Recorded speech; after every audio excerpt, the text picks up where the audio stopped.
ஓம்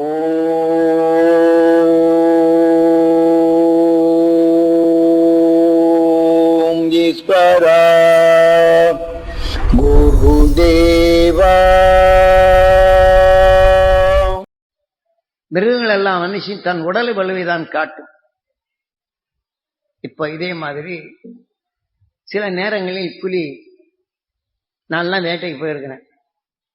வேட்டைக்கு போகும்போது என்ன செய்யறோம், புலி கடினமானது, அதை ஈட்டி வச்சு குத்த முடியுமோ? முடியாது. இப்ப நல்ல கூர்மையான ஈட்டி வச்சுக்கிட்டு அப்படி வருதுன்னா நிச்சயம் அப்படி பம்புன்னு என்ன செய்யணும், அது அந்த பார்வைக்கு தாக்க வரும்போது இப்ப நேரம் வச்சுன்னா சீரி தாக்க அப்படி சாட்சிட்டா போறோம். மேல வந்தவொடனே லபக்குன்னு அது விட்டுட்டோம்னா தையா தக்கான்னு தெரியும்.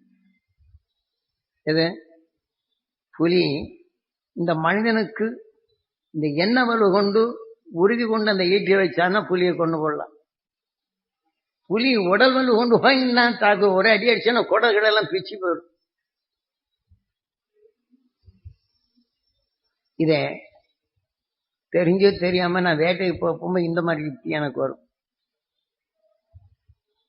ஈட்டியை கையில வச்சுட்டு போனோம்னா புலி வருது அப்படின்னா இப்படி தாக்கணும்னா குத்தி கரண்டு ஓடும்.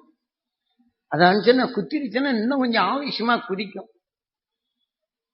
கொஞ்ச நேரம் ரத்தெல்லாம் வெளியில போச்சுன்னா தொடங்கி பட்டு. இதே மாதிரி கரடி கூட்டத்துக்குள்ள போனோம்னா இதே ஈட்டி வச்சுட்டா போதும். அதை நினைச்சு ஏதாவது கொடுத்தோம்னா கையில பிடிச்சிக்கிடும். நம்ம வலு கொண்டு நல்ல இந்த இதை பிடிச்சுக்கணும். இந்த விதத்துல கட்டை கொண்டு எழுகிற பழம் பத்துக்கணும். இப்படி என்ன பிடிச்சுக்கணும், கையை உருவிடும். அப்ப அதுக்குள்ள ரெண்டு கைப்பிடி வச்சுட்டு இப்படி பிடிச்சிட்டு தான் போறோம். மண்டி போட்டோம் இப்படி எடுக்கும். மண்டி போட்டு எடுக்கும் உட்கார்ந்துட்டு நல்லா இழுத்து வலுவா விட்டு லப கொட்டுனா வயிற்றுல பத்தி.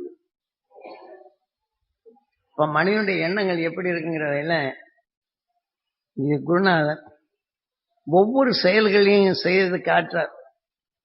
எது மனிதனுடைய எண்ண வலு கொண்டு அதை எப்படி கொள்றான் அப்படிங்கிற காட்டுறாங்க. இப்ப மனிதன் என்ன செய்யறான், அந்த உணர்வுக்கொப்ப பாம்பு இசை கொண்டு ஊதும் போது மகிழியில ஆடுது. இவன் கையில விழுது வச்சிருப்பான். அந்த விழுது வச்சோடனே அந்த பையில இருந்து கையில எடுத்துக்கிட்டான படம் எடுக்க தாழ்த்திடும். அப்ப மனிதன் என்ன உணர்வுனால எதையும் அடக்கக்கூடிய வல்லமை பெற்றோம். நாம அதிலிருந்து இருந்து பிறந்து வந்தவன் தான். ஒன்றுக்குண்டு இறையாகி வந்தவன், எல்லாவற்றையும் தெரிந்து கொண்டவன். அதை அடக்கக்கூடிய சக்தி மனித உடல் உண்டோ, இந்த காட்டுக்குள்ள அழைச்சிட்டு போய் கொடுக்கிறார்.